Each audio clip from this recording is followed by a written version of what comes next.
नाजरीन, आपको बताएं, कौमी असम्बली और सेनेट की जानिब से आज के अलहदा इजलासों का एजेंडा जारी कर दिया गया।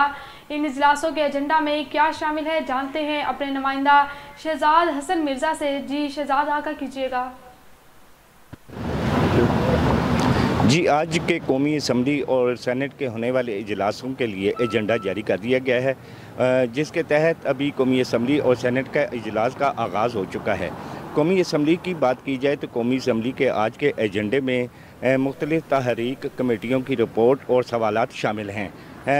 इजलास के आगाज़ में सवालात के बाद तहरीक पेश की जाएंगी, जिसमें नेशनल हाईवे के ऊपर कायम जो मोटरवे के अशिया खुर्दोनोश के हवाले से बात की जाएगी, जिनकी एक्सपायरी और ओवर चार्जिंग के हवाले से शिकायत को दूर करने के लिए रिपोर्ट पेश की जाएगी।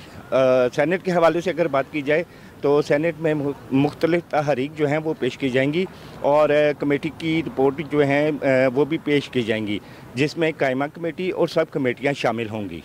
जी, बहुत शुक्रिया शहजाद, तफसीलात से आगाह करने के लिए।